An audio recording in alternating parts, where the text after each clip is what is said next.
Good morning, everyone. This is Ron. It is Saturday morning, a little after 10 a.m. So we'll go ahead and get started with our session. And as always, we're open up to questions and or comments.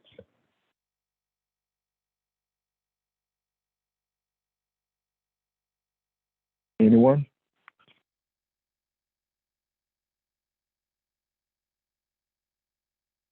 Okay. Well, I'm at a place where I see something and I see it enough to not see it. I don't see it, but I see it. And so I'm gonna let you guys help unravel this and see if in other words, with your permission, I would like to lead you down a rabbit hole. And I can make you two promises. I don't know where we're going and I don't know how to lead you out. But hope we get a thought from this. Um, We'll get you out of it. okay. I'm counting on it, Nick. Thank you. Something that was said last week when George asked his question, um, I've never liked that scripture where he was coming from with Paul. And that's okay. I'm not trying to talk about it from that perspective. I think that it was the very thing is always been misunderstood, and I understand it from the perspective of Genesis, and that's where I want to talk about it today. I kind of have my own little thought on it, and I want to use that to kind of see if we can generate some understanding, better understanding.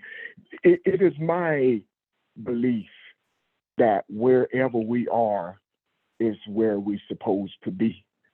And I have to remind myself of that at times. So that question stayed with me all week and said that needs some further illumination. So if not, if you guys don't mind, let's explore it a little bit more from the perspective of Genesis. If I can back up a little bit, we talked about Genesis in the beginning, the first chapter, and we talked about the significance of heaven and earth being together, being one. They're not two separate things. They're separate concepts that's on the same spectrum, that they're part of the same thought. So is light and darkness, so is good and evil.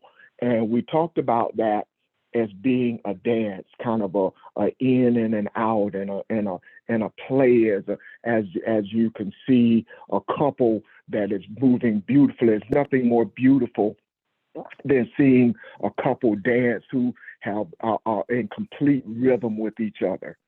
And the two examples that I have of that is the first being Rainia's explanation on last week. I think was an excellent example of this rhythmic movement, this rhythmic joining energies coming together to be one. And if done correctly, then and it's beautiful. The balance of it is you cannot see the masculinity and the femininity being separate at all. So to look at it from that perspective, what you see is, and what you heard, if you heard her explanation, is she is both masculine and feminine. So is Joe. He is both masculine and feminine. And it doesn't matter what breath you are in at that time, as long as the harmony is met.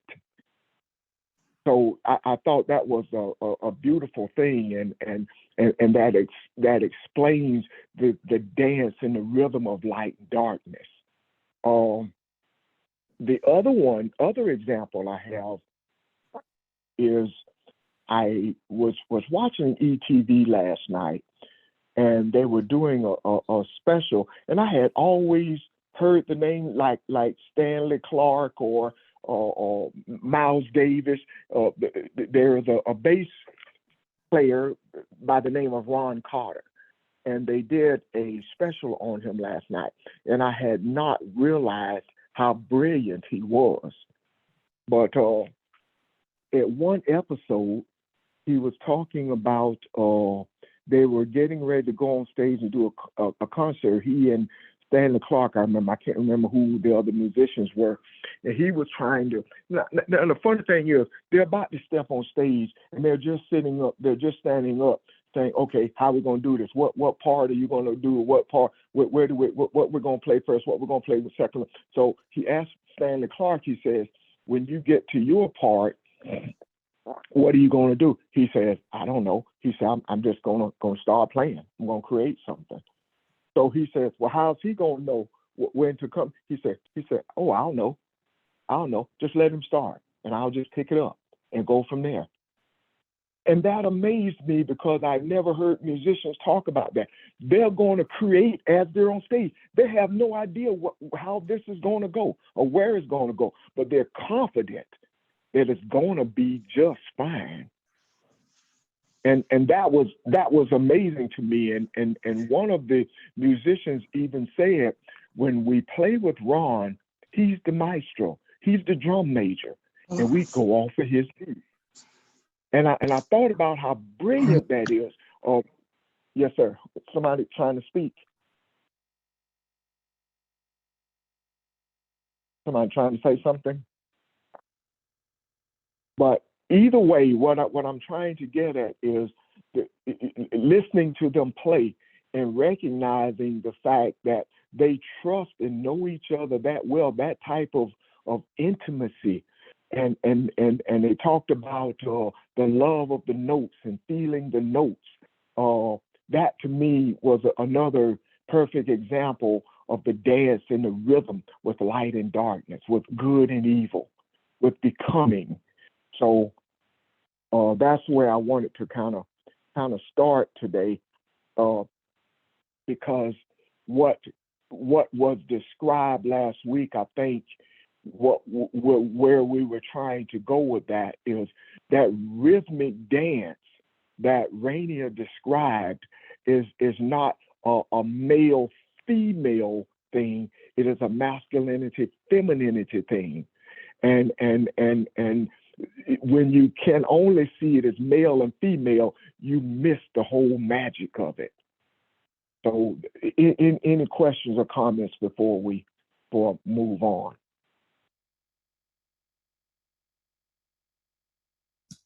Hey, yeah, this is Nick. I just want to say I agree, and I think that's what we think of as male and female in this sort of physical context is very much in an interweaving of the archetypal masculine and feminine spiritual qualities.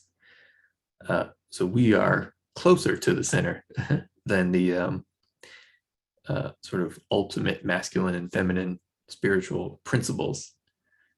Those represent the two opposite ends, so to speak, of the spectrum, whereas we are closer to the center. Yeah. Anyway, I just wanted to explain that. Okay.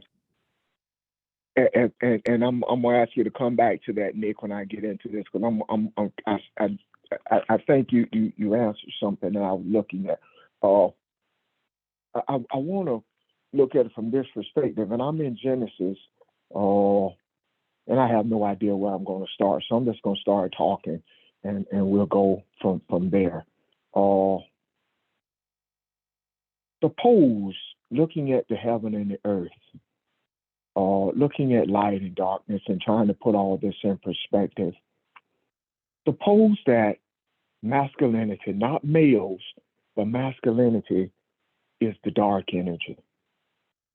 Suppose when you look at dark energy, it talks about something moving in swirls and moving chaotically and even in a violent way. And we see that in the earth. Suppose masculinity is not only dark energy, but it's earthy. It's earthy. And the chaotic state that we see in the earth is because the dark energy does not seek light at all.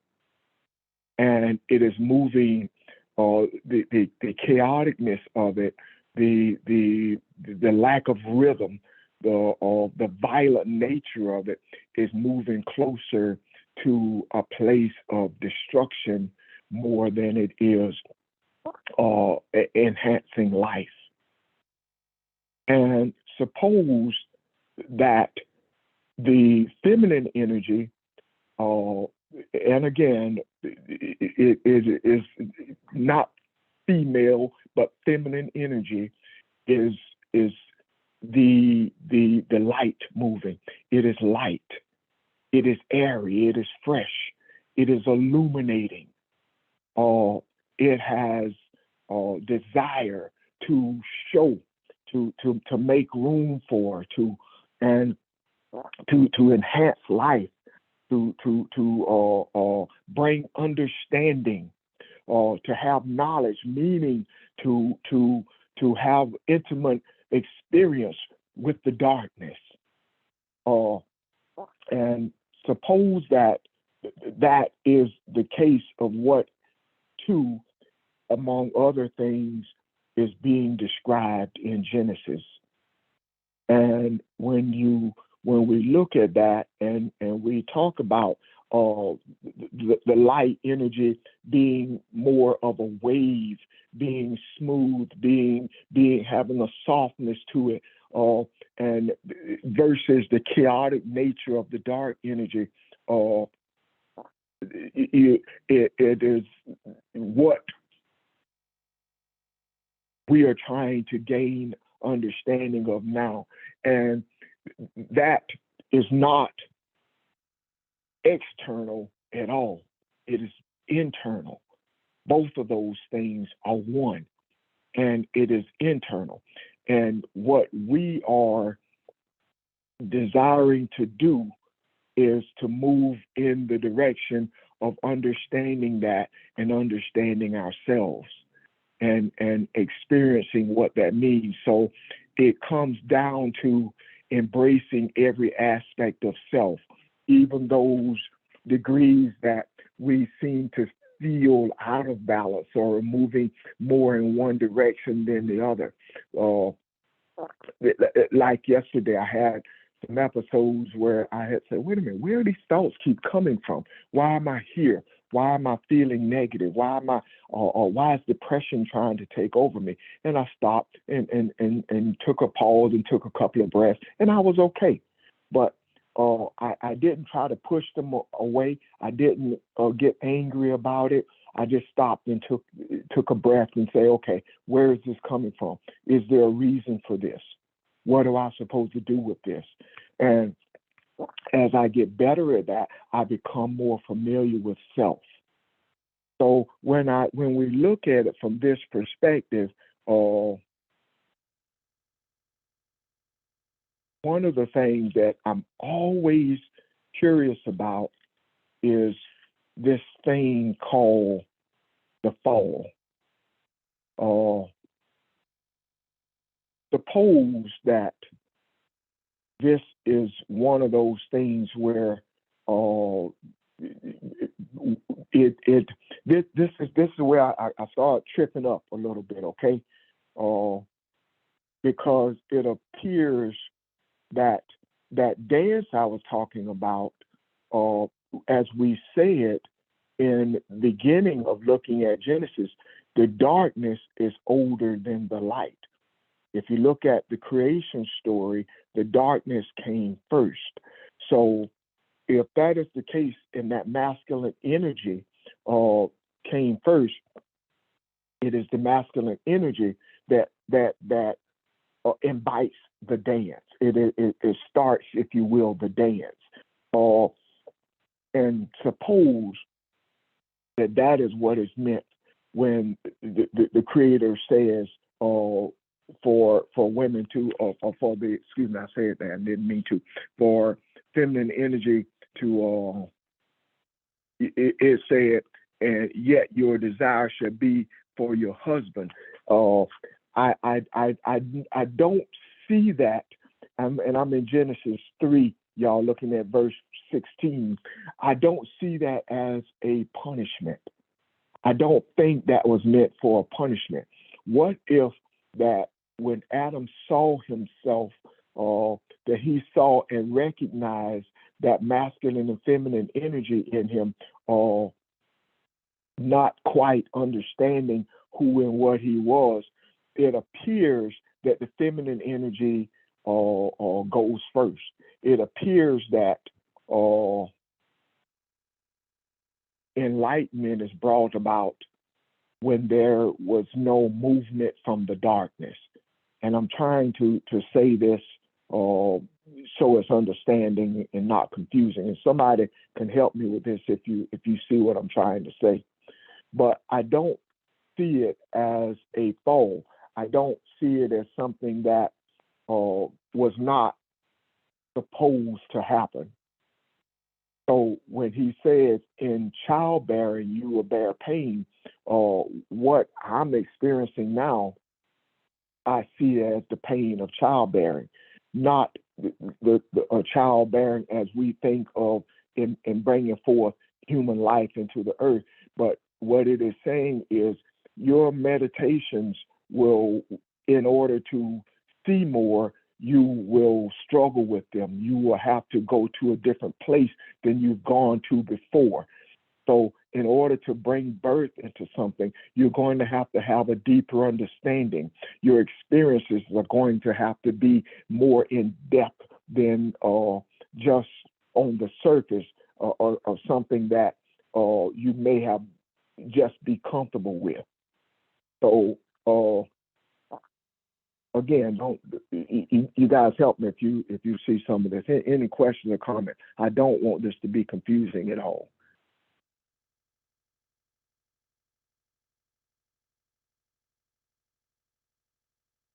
Juan, this is Barbara. Good morning, everyone. I can see what you're saying. And I didn't think about that to say it that way. I can see what you're saying, particularly if we remember that those energies are one. They're not separate, and so that the masculine and the feminine is in you and me, and that feminine part of you can give birth to children, and children are thoughts, and because of what happened in terms of what the decisions the Adam made, it made it more difficult for us. We have to really, instead of things coming as easily as they did in the garden, for lack of a better word to say, in that place of oneness that Adam had, the Creator, where it could name the animals because of the very nature of the animal, not because it knew the animal before in any capacity. It just was one with creation. But since the decision that the Adam made regarding, okay, you've gotten for me this woman, and this woman, blah, blah, blah, it made it more difficult for the Adam to connect with what it was connected to before, in terms of the fluid relationship it had with creation and with the animals. And so I can see what you're saying when you say, okay, now the childbirth is more of a of an issue, and it's a little bit more difficult. In childbirth, if I think of childbirth, I don't think of just children. I think of birth and thoughts Yeah. that are connective thoughts with who I am and who I am in relationship to creation and the Creator. Yeah. And you made me think about something. You're right, Barbara, and a couple of things I forgot. And if you can your answer may take us there. A couple of things that I did not say because I didn't have the answer, and I think you just kind of touched on it. Verse 16 in chapter 3 of Genesis, and I'm reading the latter part of the verse. It said, "Yet your desire shall be for your husband, and he shall rule over you." There's something implied there that we never talk about. It implies that she took direction from another husband. It almost says, okay, what other authority did you take direction from?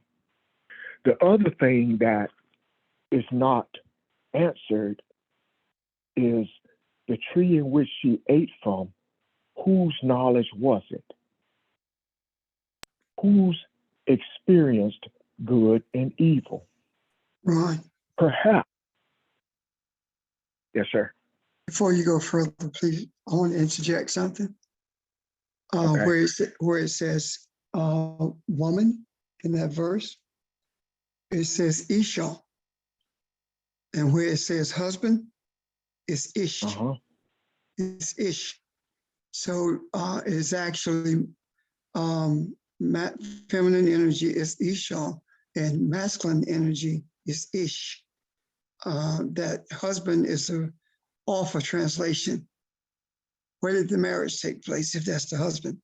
And the scriptures do not say husband, it says Ish. So I'm done. Okay. I guess what I'm saying is that I see what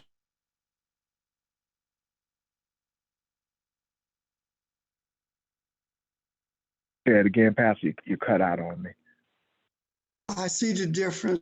I see what you're saying about the masculine energy, the masculine and the feminine energy. In Genesis, from the time that they were in the garden, everywhere you see woman, husband, man is speaking to Ish and Isha, except when it gets to the place where the expulsion took place. When the expulsion takes place, or when the Creator references them, it is always Adam. It is never Ish. It is never Isha. Yes. It only appears in the description. Okay. Wow, that's significant to show us that distinction. Ron, Any questions? Yes, ma'am. I have a question. I want to go back to you were talking about dark matter. Why is it called dark matter? Because darkness is both. Let's see. It is both particles. It is matter. It is both particles and. I just read that and I forgot it already. Matter is something that can be physical. So it is different than the light. The light is wavelengths, and that's just energy. This is energy, but can also be particles, energy particles. So that's why I called it earthly, because it is those particles that makes it earthly. And I look at the light because it is just pure energy. It is energy waves. It is the lightness of it talks about the illumination. So that's the distinction between the two. It is the bringing together of those two, being the heaven and earth that causes the dance. It is the balance. And that's why we even talk about we are in the process now of creating a new heaven and a new earth. We can't create the one without the other. So we have made the earth a very dense physical thing that is controlled by time, and the density of it is being what's the word? The density of it, you see, that is being changed or transformed by the when we notice that time is being sped up. We notice when we talk about the lamb and the lion lying together, when we talk about the ocean cleansing itself, you see the density of the earth changing into something else, more of what it was created to be originally. And if somebody else can help me, please do. Hey, Ron, yeah. Oh, Go ahead, Nick. okay. In terms of the like physics and modern science, dark matter is just maybe not the best phrase, but I think it is related to why that word darkness appears in the Bible and other ancient texts that actually describe the sort of initial relationship between the forces of creation. But dark matter in terms of physics is it exerts an influence over what we can see, but we cannot detect it directly. But I think in terms of the way that this energy is described in the Bible, and also in, for example, the Tao Te Ching, written by Lao Tzu. Cats are going to start fighting. But in the Tao Te Ching, darkness is used in the phrase, and darkness is the mother of 10,000 things. So just to go back to what we were talking about earlier, I think it might be interesting to suppose that maybe darkness can be more associated with the masculine principle, but metaphysically, it is sort of consistent across various spiritual and wisdom traditions that darkness is more associated with the feminine principle. And again, like you were saying, the feminine principle is not physical women. The masculine principle is not sort of physical males, like I would know myself. These are archetypes of sort of the primordial energy that formed this reality. So I just wanted to add that. Thank you, Nick. I appreciate that. You helped me see something, because I think a prime example of both, where I want to conclude this by taking a look at Jacob and Esau. And even though they're both masculine, I think they give a great example of what we're discussing here. So you're absolutely right. These are energy fields and not necessarily looking at the person.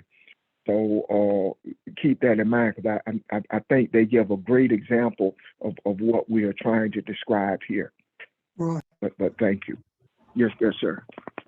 I want to know if that helped Evelyn, because I was going to say something else also in regards to that. Yes, sir. Evelyn, did that help you? It does. And Okay. I got one more thing to say to that. So does dark matter have something to do with melanin, or is it melanin? Dark matter is swirling energy. that cannot be detected with the way that light can. And does it have anything to do with melanin? It would have to, because 90% plus of the universe consists of what we call dark matter, the type of energy that exists because of volume. You can measure the volume, but you cannot detect the energy. I mean, the particles themselves with the electromagnetic field. I mean, energy. You can't detect it, but it's there. It's something that you cannot detect with instruments, but we know it's there because of the way it acts or interact with light itself. Example: the black hole is dark energy, and what does the black hole do? It traps light, and once anything goes into that black hole, it cannot come out. So when we talk about swirling energy, to try to make an effort to define it in simple ways is very difficult. And the reason it's so difficult is because we truly don't know exactly what it is. We label it as one of those forces that has an effect, or one of those forces that causes us to see what gravity is capable of doing. However, there is no true definition of gravity. What does it look like? How do you measure it? That kind of thing. You can only measure gravity by mass. So it's confusing, but when we talk about whether or not it is melanin, everything that lives has melanin.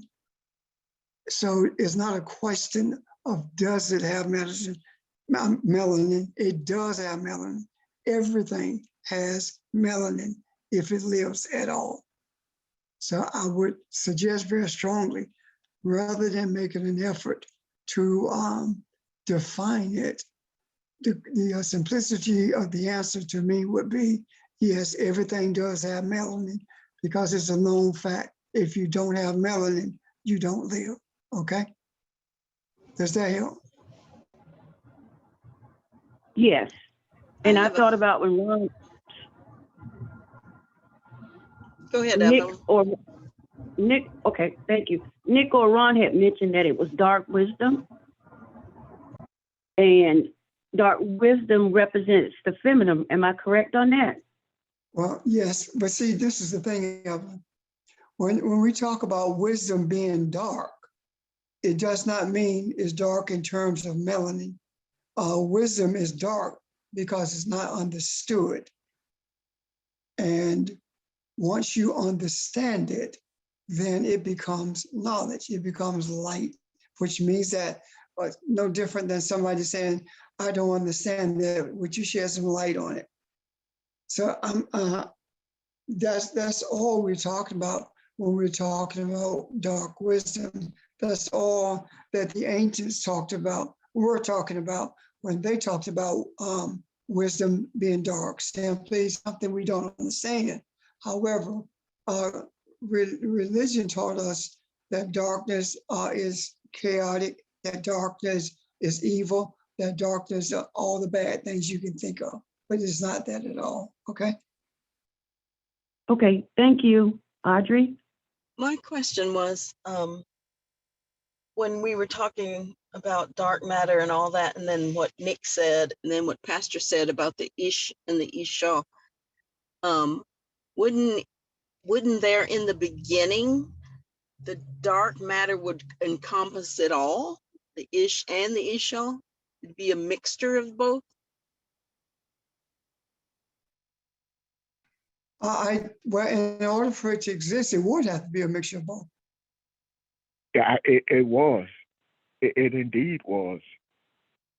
That's why when he says, let there be light, he's calling it from the darkness. He's calling it out of the darkness.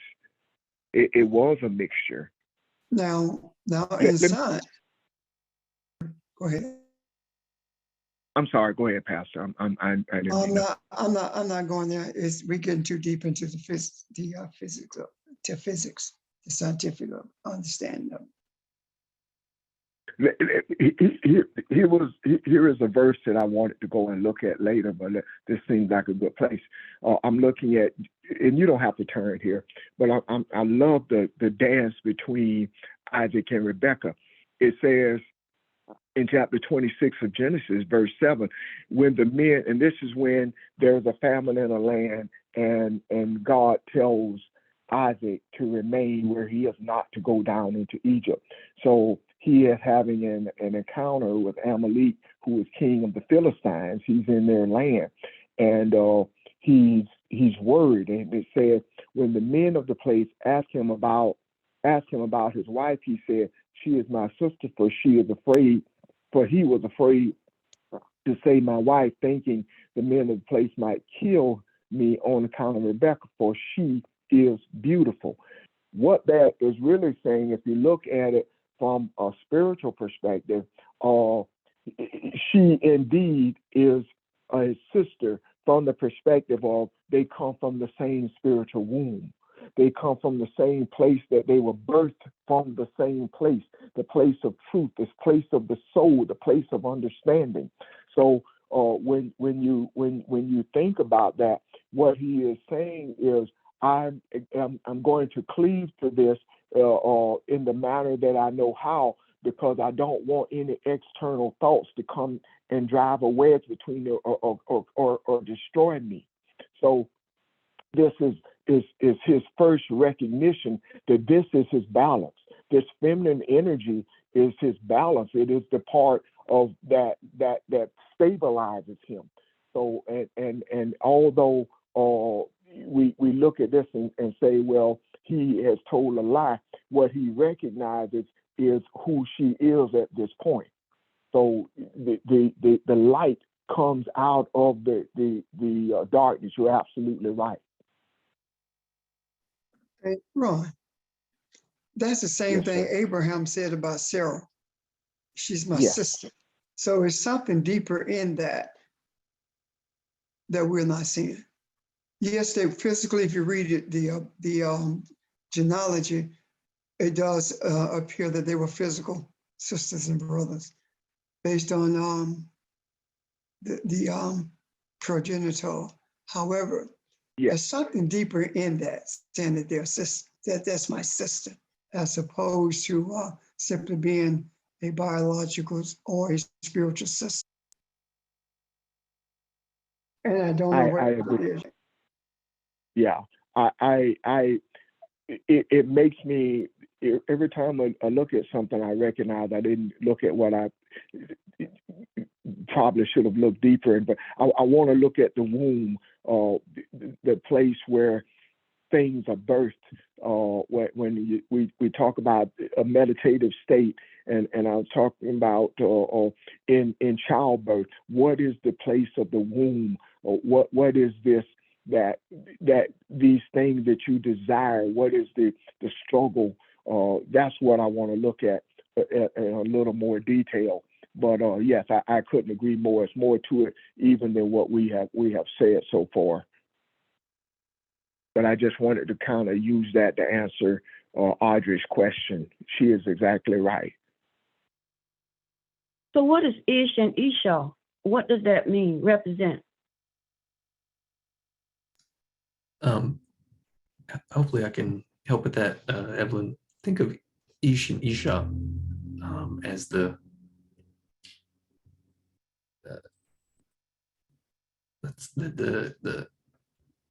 tendencies to be masculine or feminine. And when we talk about our our inner fire or our inner passion, it is think of it as like a burning desire, although maybe those aren't the best words to describe it, but like it's a description of two different or distinct and very much connected desires of the primordial human being, or the primordial Adam, or the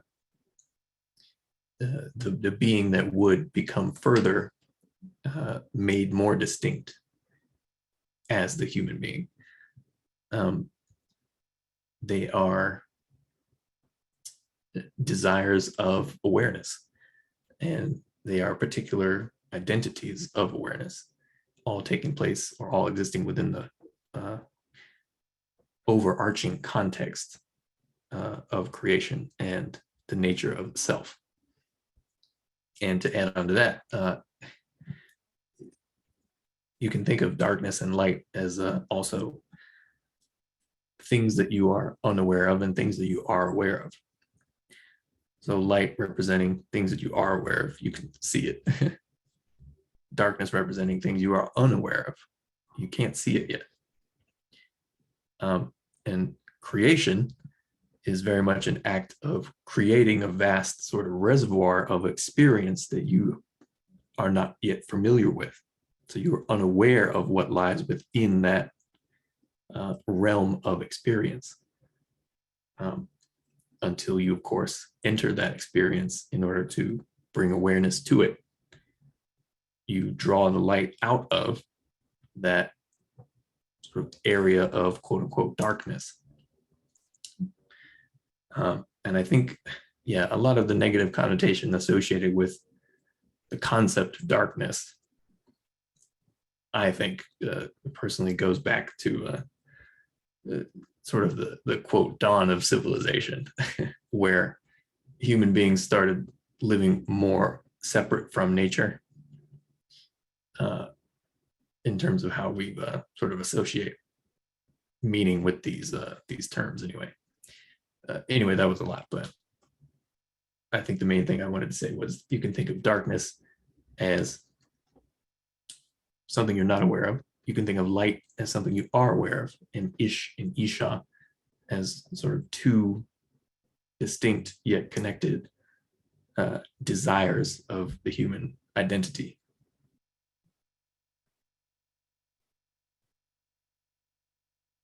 I'm done. I'm processing morning, what you're saying. I'm sorry. You can No, go ahead, Miss Evelyn. Not only that, I think what he just described just further enhances what we're talking about here. Kind of, I hope, brings clarity to that sacred dance that we're talking about, the relationship between the two, that one defines the other and one sets the brings the balance. So yeah, I think that was just further enhances in this conversation, hopefully the understanding of it. But I didn't mean to cut you off, Evelyn. Does that make sense to you? It does. But I was going to ask, okay, so how does that relate to us today as what, I mean, I'm processing everything you said, Nick, and I hear you. How does that relate to what we're dealing with now internally? Probably in a lot of ways, but oh, go ahead. No, go ahead. Okay. Think about all the tension between human beings as the tension between what you understand and what you don't understand, or what you're willing to or not willing to understand. The tension between light and dark, quote unquote, the tension between that which you are aware of and that which you are unaware of is what produces the conflict. And through various degrees of selfishness, probably, we are unwilling to become aware of that which we are not aware of because we want to stay sheltered from reality, from the spiritual truth that is sort of at the core of everything that we do. And yet we are resisting. So in terms of quite, I guess, practically, white supremacy and sort of racism, it's the deep fear associated with the realization that you are the same as something you have distanced yourself greatly from, or want to distance yourself greatly from, because of the sort of inability to connect with the lowest common denominator of human experience, which is the nature of our awareness. That is the unifying thing. And when you distance yourself from that awareness, when you basically you bury yourself in religion of various kinds, and you ignore or have forgotten how to connect with the nature of your identity in terms of spirituality, then you will distance yourself and reject everything that forces you to remember that connection. And one of those things that forces you to remember that connection is the recognition that those things that appear different are yet the same as you. So you may have, oh, your beautiful white skin, oh, that clearly was descended from the heavens. And then you see a dark skinned person, and you're like, oh, this is terrible dark skin. That's clearly something that was a mistake. This is insanity, and it is exactly in place because of that rejection of the core of self and the bubble of ignorance and selfishness that has been built for you to live in, to make yourself comfortable, to shield yourself from what you are afraid of. I'm done. And in addition to that,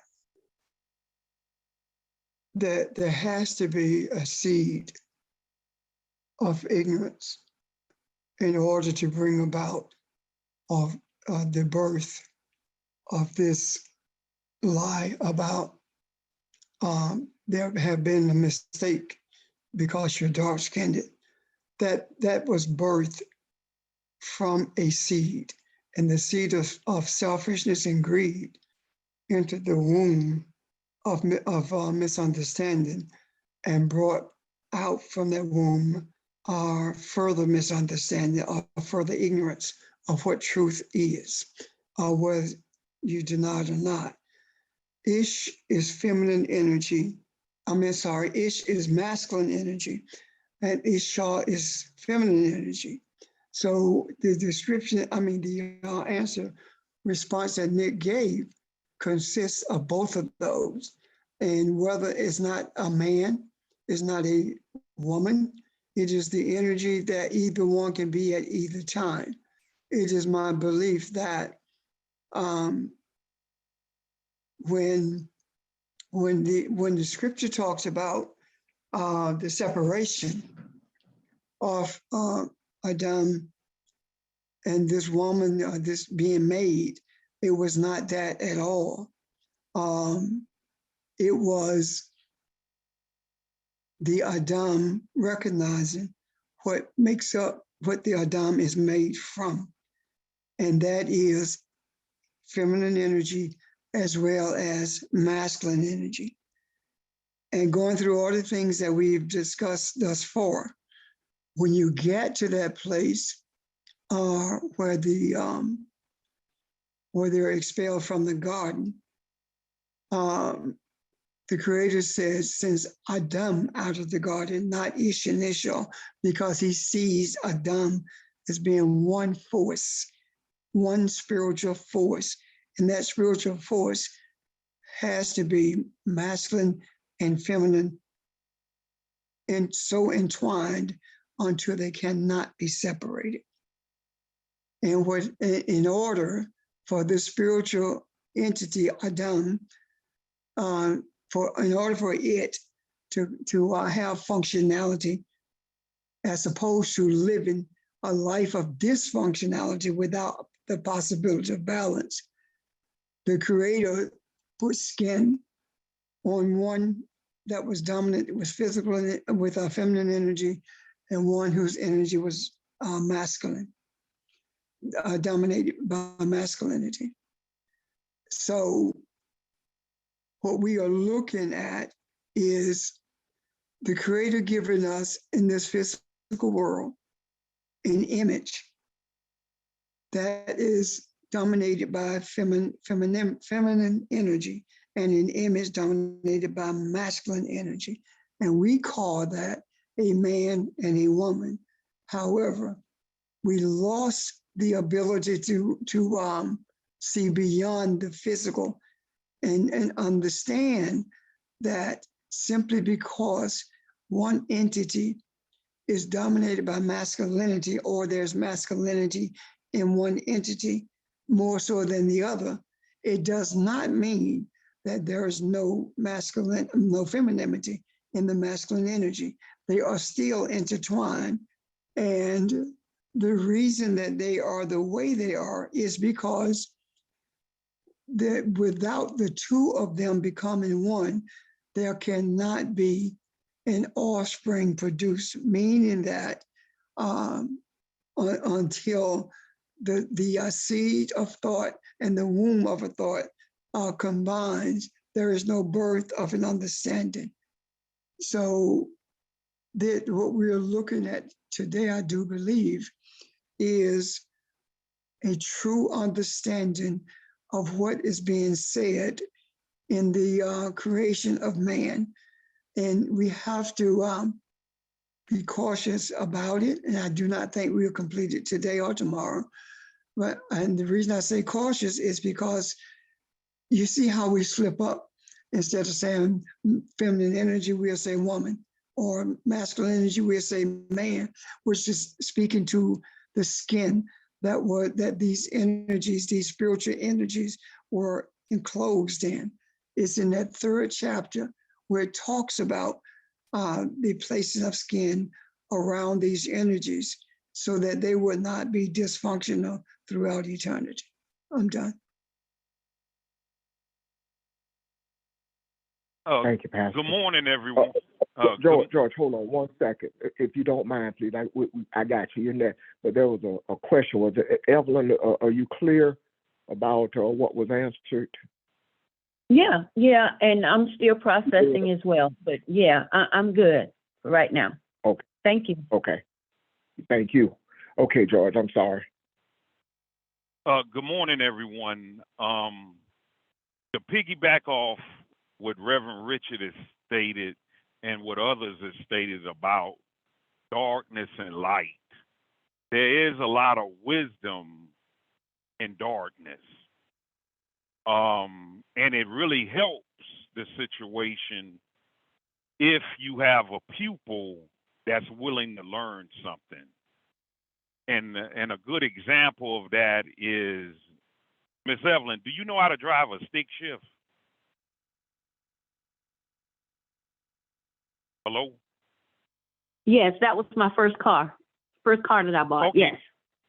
Oh, okie doke then. Well, when you were learning how to drive that stick shift, you may not have known the sequence or the algorithm in between the clutch and the gas pedal, how to downshift.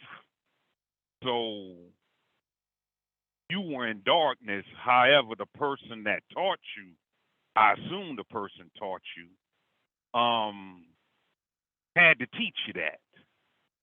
And once you mastered driving a stick shift, now you become light in that situation. Yet, just because you know how to drive a stick shift, or just because I know how to drive a stick shift, does not mean I know how to teach it to someone else. So, if Reverend Richie can probably clean that up, that's darkness. You didn't know how to. I didn't know how to drive a stick shift, and my daddy took a chance on me. And one of the lessons that I learned from that was, once I mastered driving that stick shift, first it was on a big farm. Then I had to get out here on the road with different personalities. And once I mastered it, one of the things my daddy told me was, George, in life, you're going to have to let people cut their teeth. And he went on to explain of you tearing this clutch up. Are you exercising the clutch too much, of allowing people cut their teeth to prosper? Reb, do you understand what I'm saying, Reb? If you can clean that up of, the clutch and gas pedal of someone wanting to know how to in darkness, and someone teaching them, if that's fair. I don't know whether I can or not. However, what I got from that is just because someone, when you are unaware or of something and you're taught that thing, whether it be driving a car or whether it be cooking or whether it be carpentry, it doesn't matter. Once you are taught, now you are in the light in regards to that. And just because you understand how to do it, it does not necessarily mean that you can bring somebody else out the dark into the light by teaching that, because you don't necessarily know how to teach someone else, yet you can do it. Now, if someone observes you, they can learn by observation, but that does not mean that you are that you are actually teaching them purposely. They are teaching themselves by observing you. I guess that's what I saw when you were talking about the college in the car. Is that? Hey, that was spot on for me, Rev. Thank you. You're welcome. And George, it made sense. That made a lot of sense as well. And Appreciate you. yeah, let me say I agree with that very much as well, George. And that is why, there are always teachers available in terms of this awakening to spirituality, or awakening to the true identity of the nature of the self. There are always teachers available, and it's very difficult to do without a teacher. But like you said, Pastor Richard, there are teachers who are able to teach themselves, and they become teachers of other people. But it's all about the finding the channels or the pathways that light needs to take to awaken itself and other people. I'm done. Good morning. Yeah, I like This is Mary.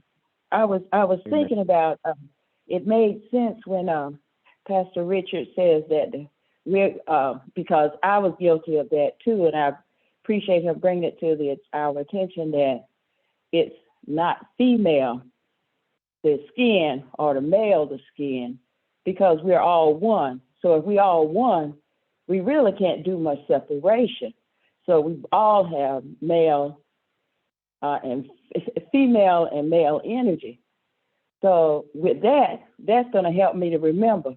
It's not about male, because sometimes I get a little uncomfortable there and the pregnancy and all that. But now, because it's just the skin, and we're talking about everybody having the same mixture, some balance is off. Some people have good balance, and then it probably changes depending on what's going on. What I'm trying to say is that it helps when we look at it and not just separate ourselves, but knowing that we're all one, we're all in it together. So, and not so much concentrate on the female body, but the energy. That's all. I don't know if that made sense, but that's just kind of clicked when you said the skin that the women are in, or the skin that the men are in, because we're all one and we got both energy. Thank you. If that makes sense, thank you. It does indeed make sense. It does indeed, and that is where we're all trying to get to that place of understanding, to recognize who we truly are, the internal, the importance of recognizing and experiencing what's internal, being who we are, and not being influenced by what is outside of what religion has told us. That's what we're erasing right now.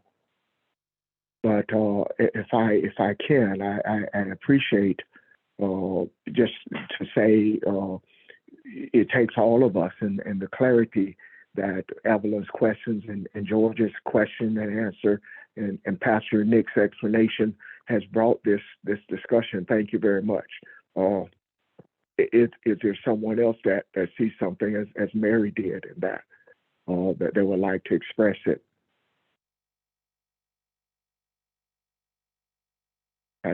No, I have one more thing. Yes, And I ma'am. thought about this. Michael Jackson video, Black or White. Y'all remember that video?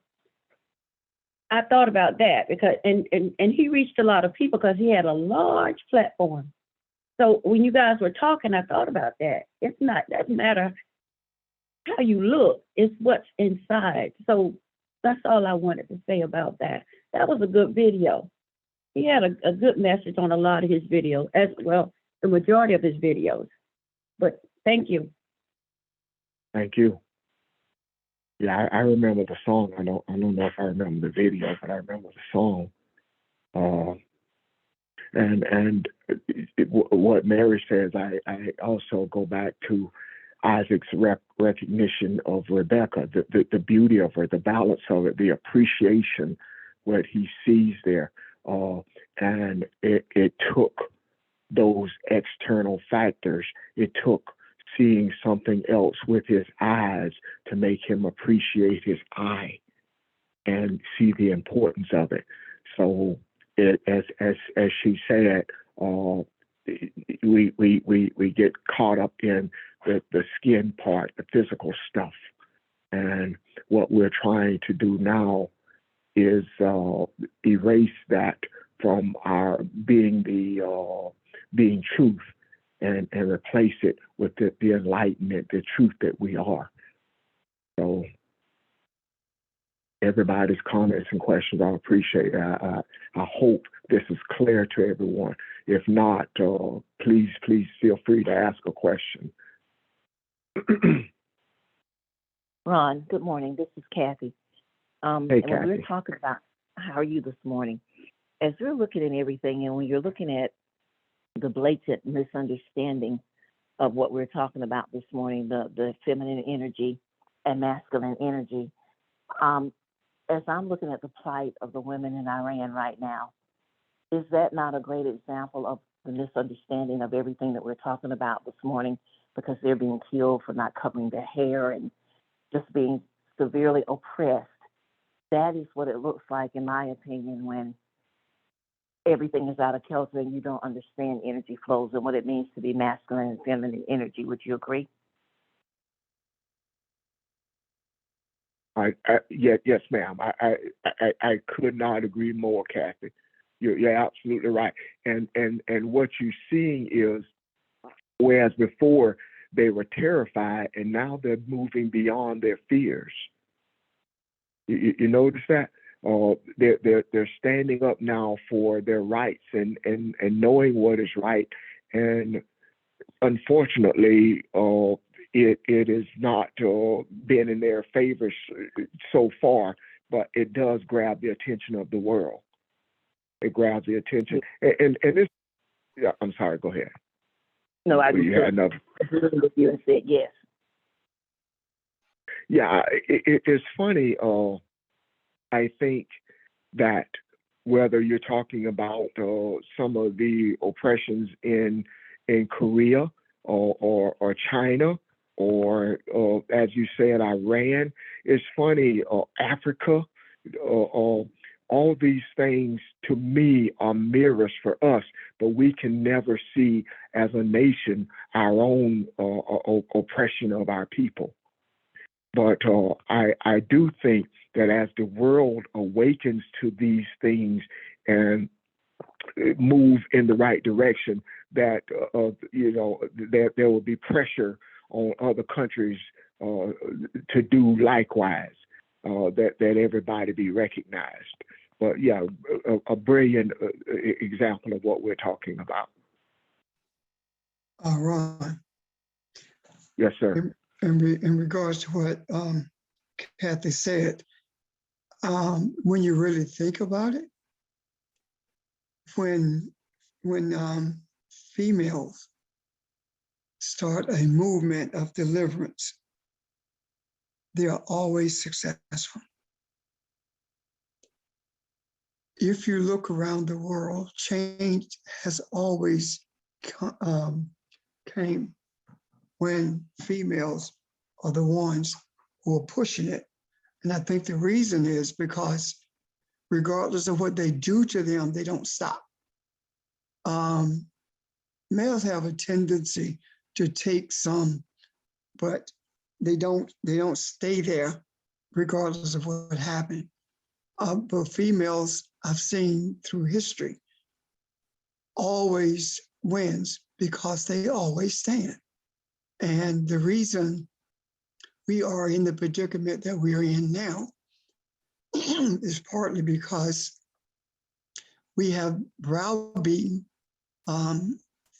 females, or the feminine, kept the feminine energy browbeaten to the extent that it had lost confidence in itself.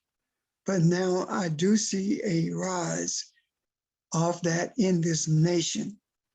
And what's happening in Iran will be the same thing that's going to happen around the world. When we look at what happened in China, they put that down quickly. But in Iran, now that children, female children in particular, have joined in, it is very difficult to kill them or to put them in jail. So that's why it's picking up steam. What am I saying in essence? What I'm saying in essence is this: if we ignore the power, the authority of femininity or feminine energy, then we suffer as we are now. Because if you look at people in nature, in order for someone, if someone has to put somebody else down or present them as being weak in order to make themselves look good, then who is the weaker person? And that's exactly what men have done to females. And in doing so, men are the ones who are more impotent than are the females. And I'm saying that feminine energy, masculine energy is the greatest source of confusion in this realm than any energy could ever be, because it has convinced itself that it can function with feminine energy being on the fringes, and only in the mainstream when they are needed. Other than that, they remain in an inferior position. When we, as we are doing now, move beyond that, that is when the manifestation of change, of balance rather, will be recognized more prevalently. I'm done. Thank you, Pastor. Appreciate that. Thank you, Kathy. Great observation. Anyone else? Questions or comments? Okay. Here is the part where that I kind of stumble with, and this is my supposition to understanding of this. So let's talk it out if it doesn't make sense, or if it's not accurate, let's talk it out.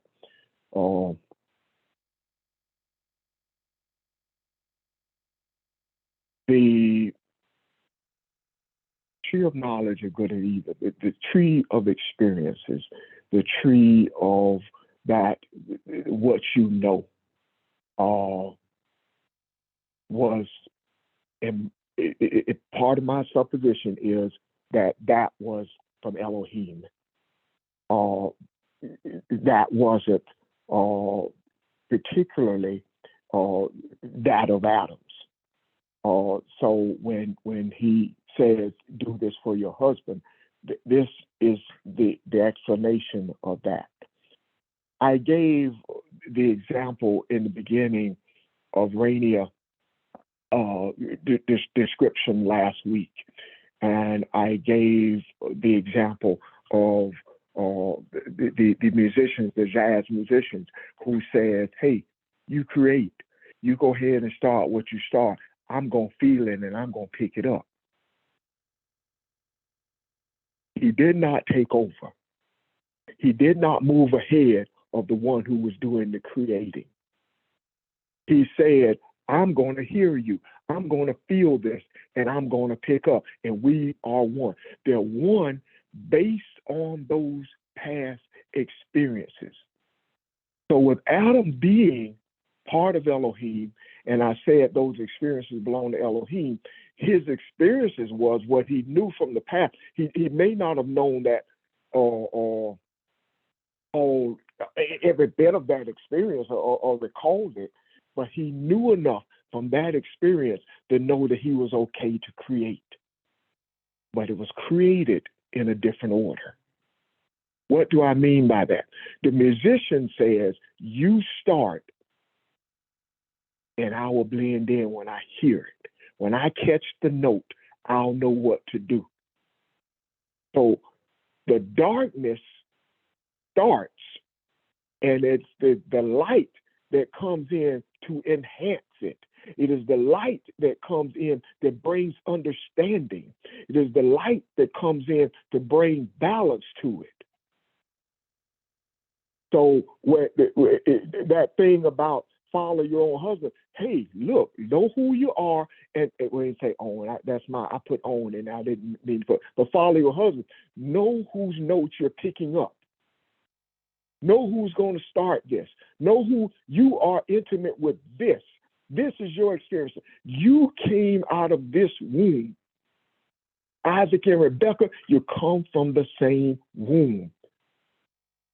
Ish and Esau, you come from the same womb. This is what you follow. You don't worry about whatever else out there to follow or something else you think you may have heard. This is your note. This is what you are attached to. Stay with this. So with the musician, they recognized that they were already one before a note was played because of those experiences. So I don't worry about where you go. You just pick up your horn and start blowing, and I got your back. So the darkness here is not, I want you to obey me. You do what I tell you to do. The darkness is the movement, the start of the movement, the first note that takes place. The example I gave of Isaac and Rebekah, I want to show you something. Let me read something else to you. See if this makes sense. Any questions or comments? Because I hope this makes sense to you.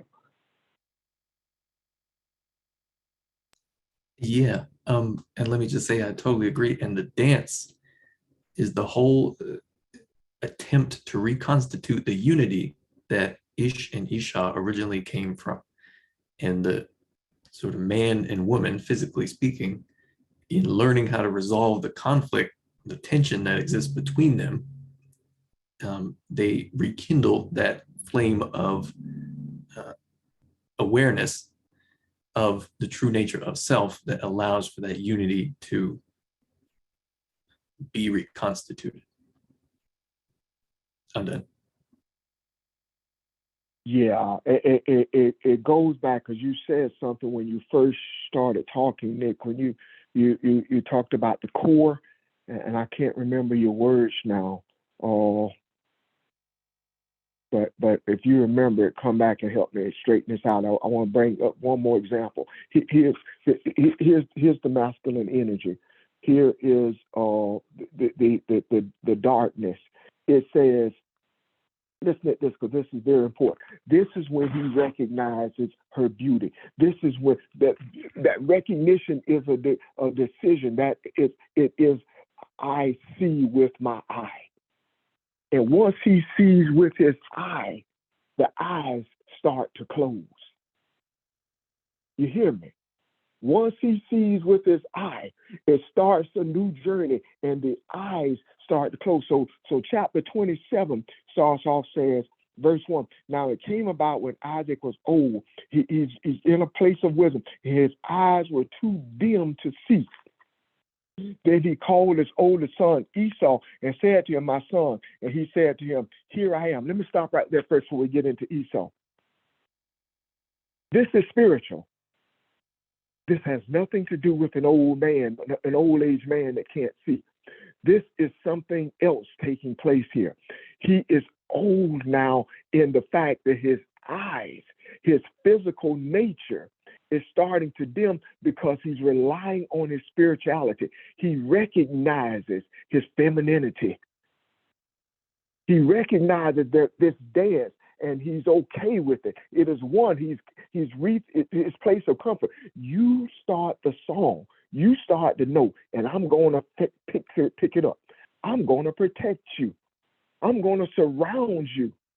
I'm going to be your protector. You just start the note. You are the creator. So listen at this. He said, and he saw, and he said, here I am. And he's talking to Esau. He said, behold, now I am old, and I do not know the days of my death. Now then, please take your gear, your quiver, and your bow, and go out to the field and hunt game for me, and prepare a savory dish, not such as I love, savory dish for me, such as I love, and bring it to me that I may eat, so that my soul may bless you before I die.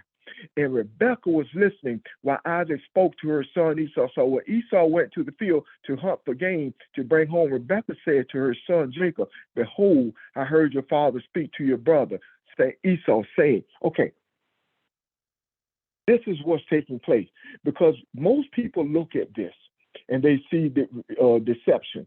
This is not deception, not if you see it from a spiritual perspective. There is no way that your physical eyes and your eye are going to be in agreement. This has to take place in this manner.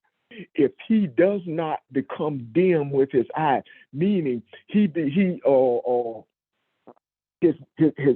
masculinity remains in charge. The masculinity is unyielding.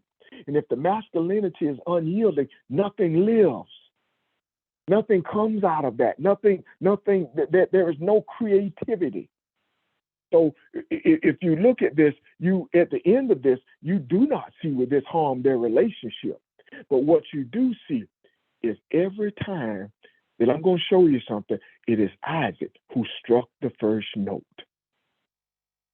It is Isaac who strikes the first note. So when he does this, she reacts. She's going to bring clarity to this situation. Now, listen to this. Listen to this. Now this is after Jacob puts on his clothes and he fixed a meal for his father. So I'm skipping down here because I'm just trying to show you something here. I'm in verse 27 of what chapter? 27 and 27. And he came close and kissed him. And when he smelled the smell of his garment, he blessed him, saying, see, the smell of my son is like the smell of a field when the Lord has blessed. Now may God give you of the dew of the heaven and of the fatness of the earth and of the abundance of the grain and new wine. May people serve you and nations bow down to you. Be master to your brothers, and may your mother's sons bow down to you. Cursed be those who curse you, and blessed be those who bless you. That's only half of it. But this is an answer to what Rebekah puts into place. If Rebekah does not act, if he does not, I did it again. The balance of the masculine and femininity, just as you can picture what Rainier said, the dance is to and fro. Rainier explanation, she did not say whether she was feeling masculine or feminine. She did what she felt. Joe did what he felt. So that's what is being described here. It is written out as though this is deception, but that's what's playing out here. My eyes become dim when I recognize, you know what? I don't quite see what she's saying, but I gotta agree with her because last time she made that decision, this is what happened. So this is an agreement with it. Now look at this. Then Isaac, I'm skipping around, y'all, because I'm trying to paint a picture here. I'm skipping to, this is the same chapter, and I'm in chapter 27 of Genesis, in verse 30. And Esau said to his father, so Esau know now what has happened. He said, you have only one blessing, my father. Bless me even so, me also, O father. So Esau lifted up his voice and wept. And then Isaac, his father, said to him, behold, away from the fertility of earth shall be your dwelling, and away from the dew of the heavens from above. And by your sword you shall live, and your brother you shall serve. And it shall come about when you become restless, that you shall break his yoke from your neck. Okay, I'm gonna skip again. I want you to see the second half of this thing. I'm in verse 46 of the same chapter. And Rebekah said to Isaac, this is when now she's afraid for Jacob's life. Listen to this. Now Rebekah said to Isaac, I am tired of living because of the daughter of Heath. If Jacob takes a wife from the daughters of Heath, like these from the daughters of the land, what good is my life to me? It sparked something else. This is the femininity sparking the masculine energy. Here is the dance. So Isaac called Jacob and blessed him. He's already blessed him. This is the second charge of this.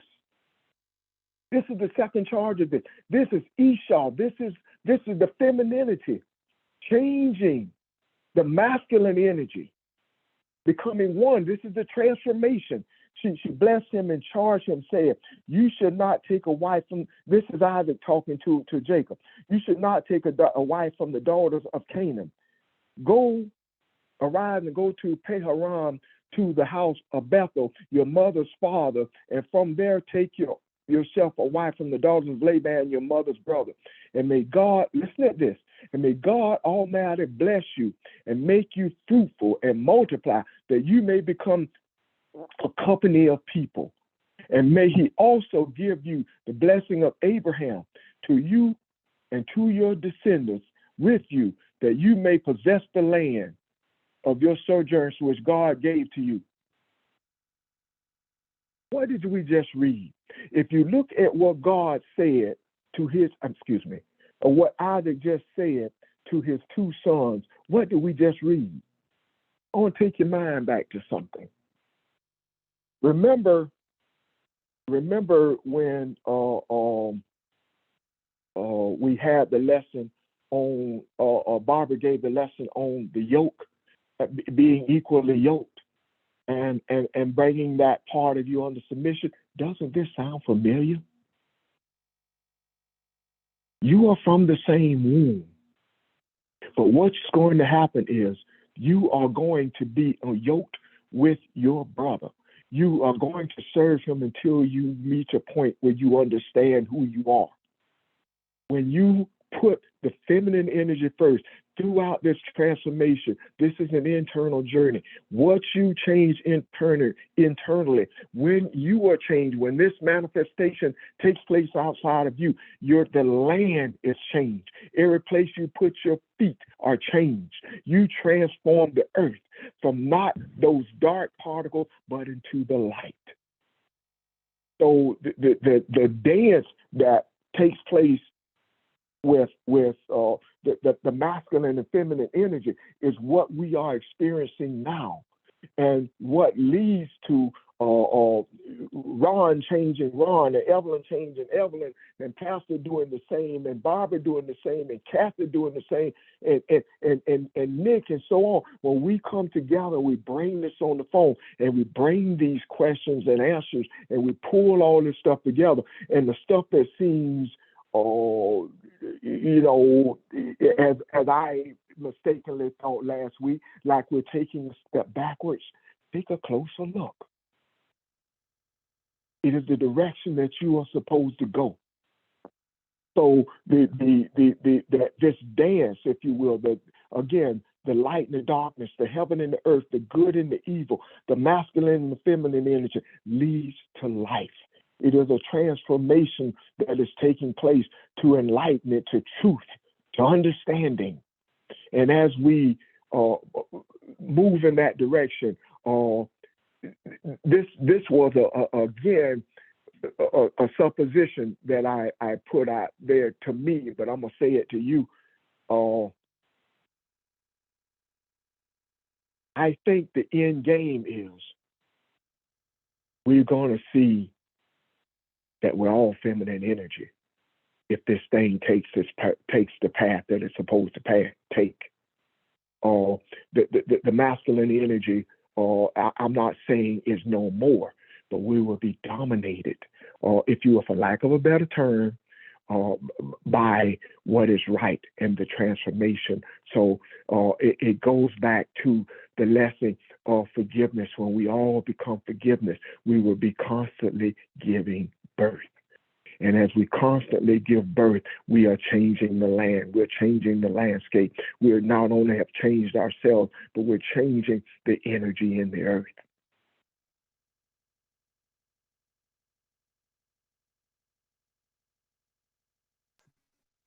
I can see that very clearly.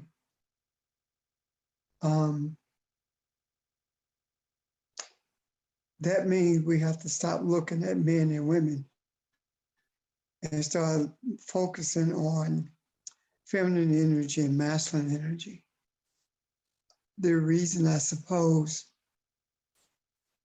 that this has to happen this way is because balance cannot be birthed without feminine energy, because it is the womb of everything that is birth.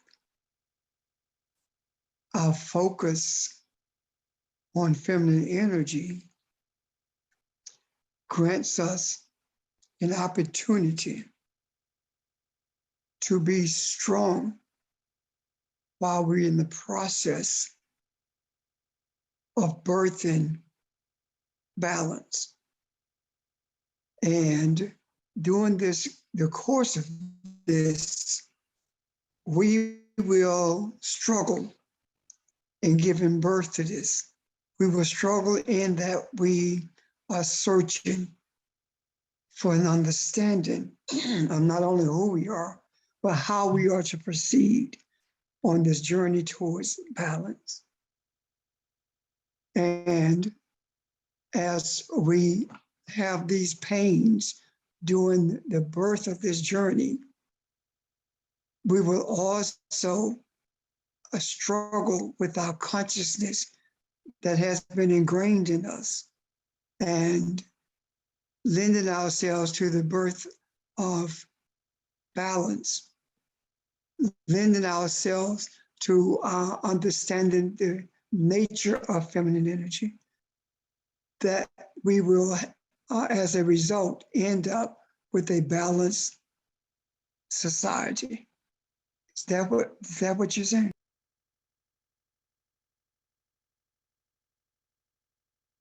Yes, sir. That's exactly what I'm saying. That's exactly what I'm saying, Pastor. That sums it up beautifully.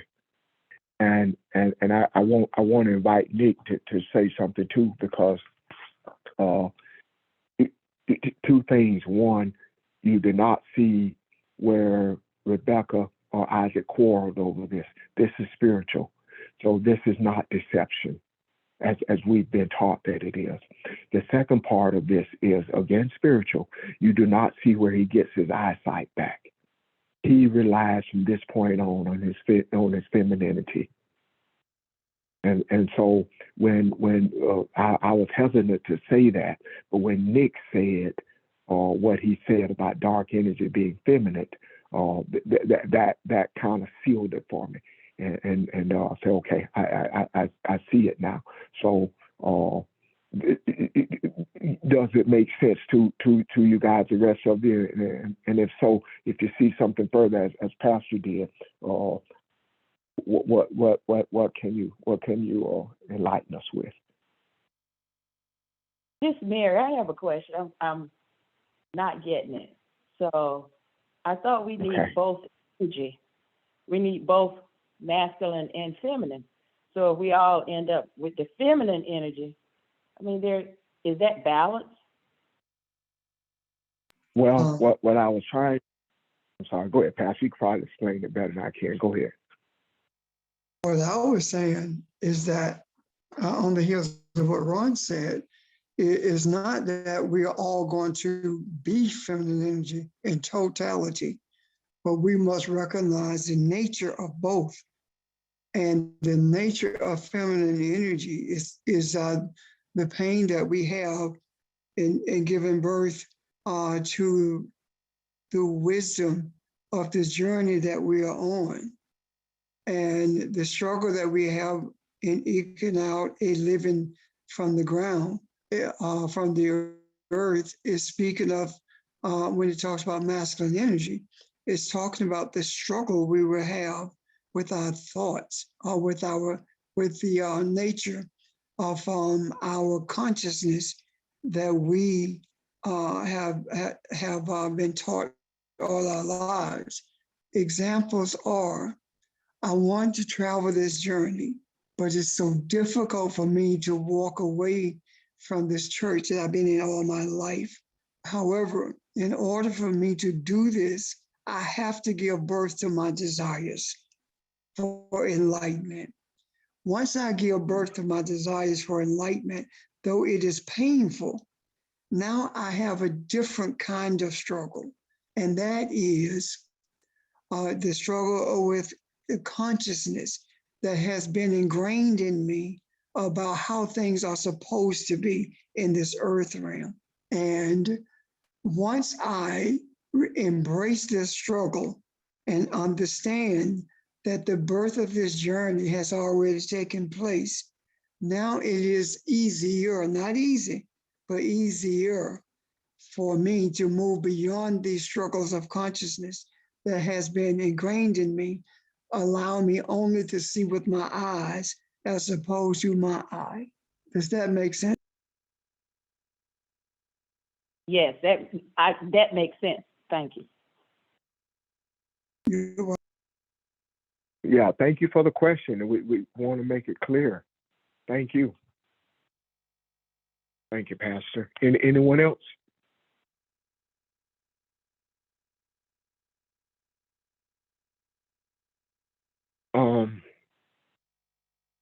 If it makes sense to you, somebody kind of clear it up. Then pull it all together, and let's see if this makes sense to everybody.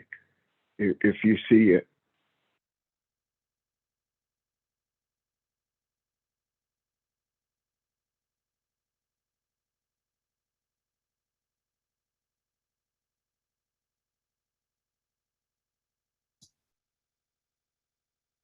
Is it clear to you though?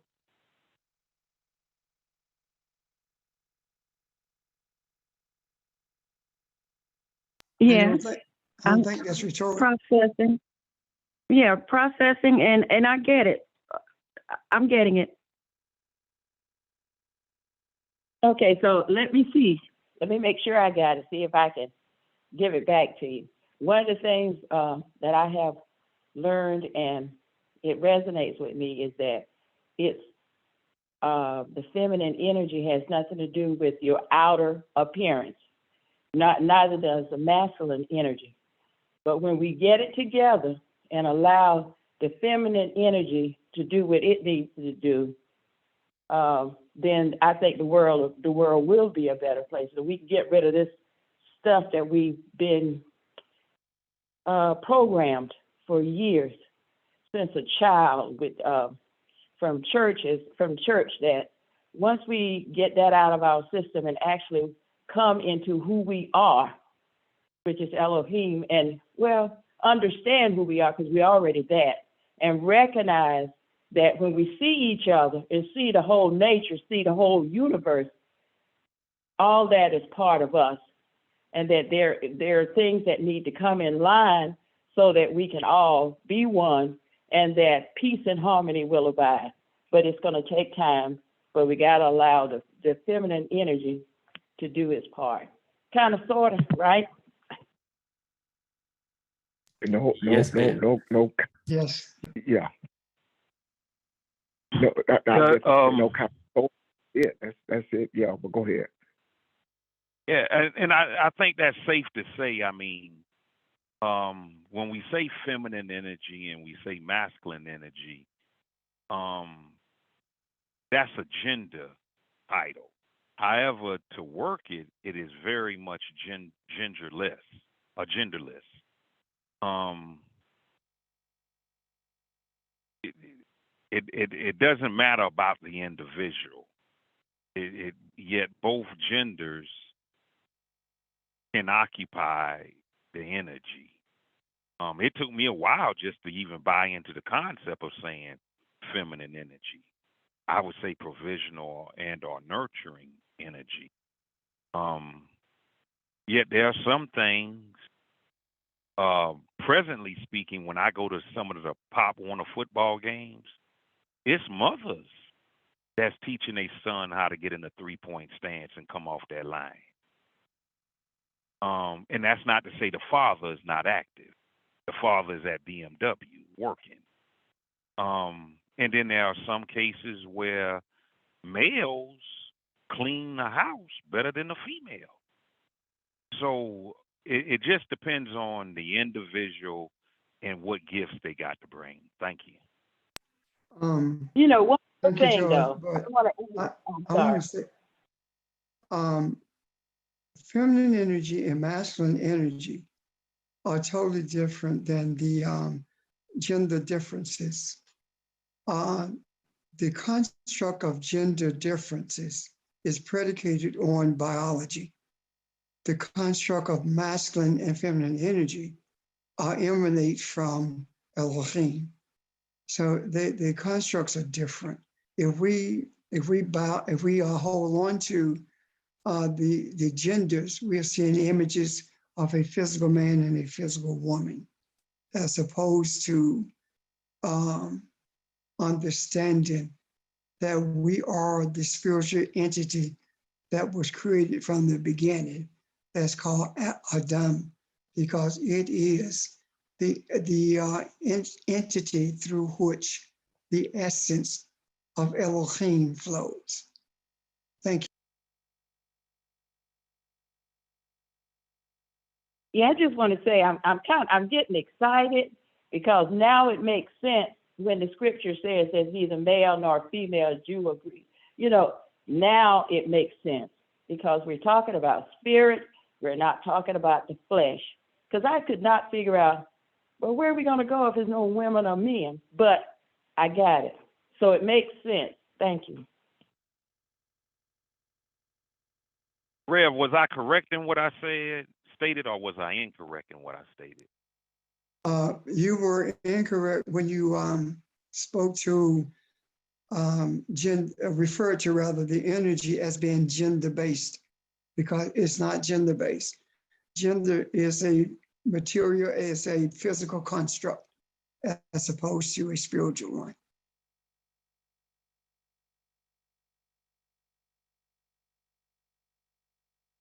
All right, thank you. You're quite welcome, sir. Thanks for bringing it. Anyone else?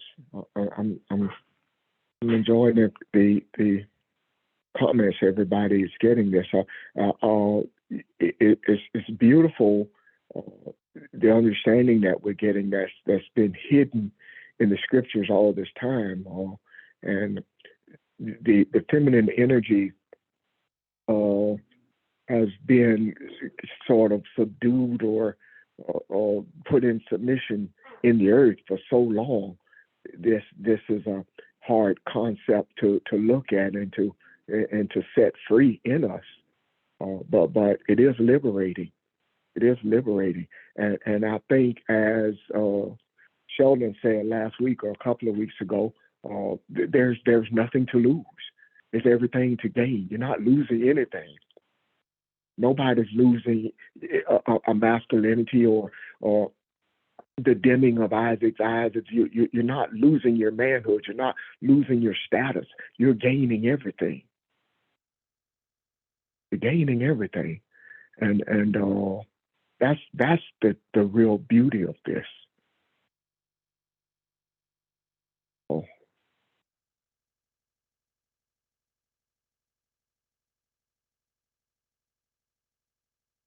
Anyone else?